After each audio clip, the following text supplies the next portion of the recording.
Athletes do interviews for multiple reasons, such as events like the World Cup or incidents that they're involved in. The two types of interview that I have chosen to talk about is TV and radio. On TV, such as sports channels like ESPN and Sky Sports, they will show interviews from players and managers. Interviews are frequent in the transfer season for football, as players are being brought into new clubs, and people would want to know the intention of the player for the team and have an understanding what they might expect from the player. Radio interviews. Players will have interviews on the radio so the public and fans understand the player and the expectations coming to the team and the players around the club. Athletes will gain sponsorships from brands like Nike or Adidas and others. The athlete will communicate with their sponsorship to organise events like photo shoots or charity events. It's important for the sponsorship to have good communication with the athlete, as it will help gain reputation, as the athlete will be wearing the brand's clothing and footwear of the sponsorship, which will benefit each other. It's important for coaches and athletes to have good communication, as they are going to be working together in the same team, and if anything negative went on with the player and coach, it may create tension and bring a bad moral for the coach and the player within the club. If coaches and players communicate, it will help build stronger morale within the club, and it may reflect on other players of the club. Coaches should be able to communicate with the athletes well, so they can teach them new skills and techniques to be used in their game.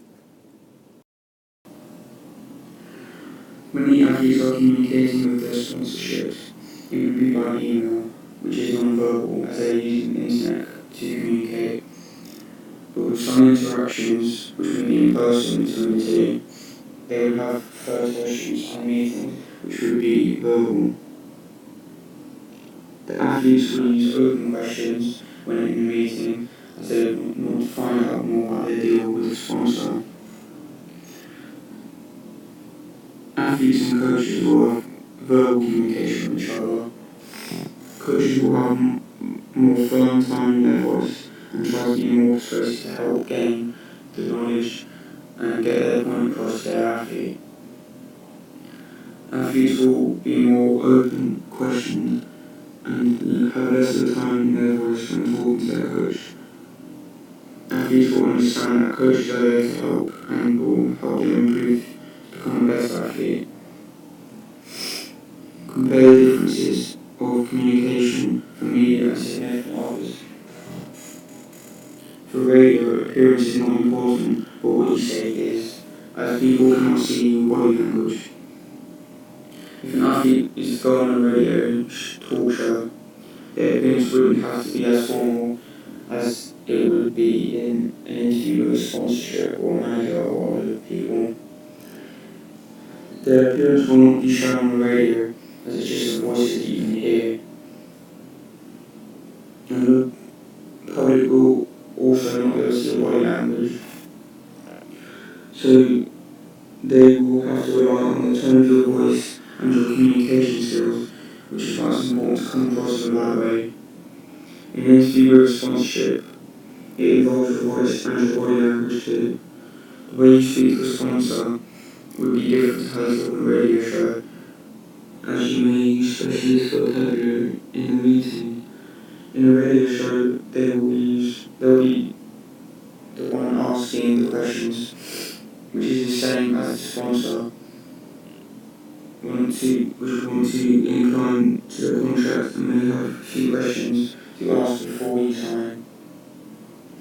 It is important for athletes to plan their interviews, as they want to look organised and not be under pressure. If they plan before the interview and come up with possible questions to ask, and revise what they say, they'll be ready to answer anything that happens. But if they don't plan and don't feel ready, then they may feel under pressure This can be shown through tone of voice and body language throughout losing.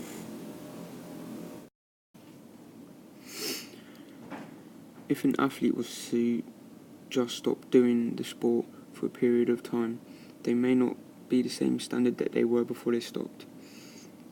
This may be because they have gained an injury to have required them to stop from their sport for a period of time.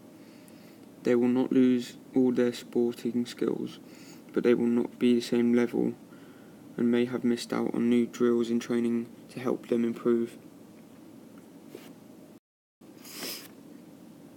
Goal setting is a plan that will help you reach your target. You should use SMART to help plan a set target to help you improve. The purpose of this is so that you can have an idea where you may be after some time, and so you set yourself goals to achieve your targets.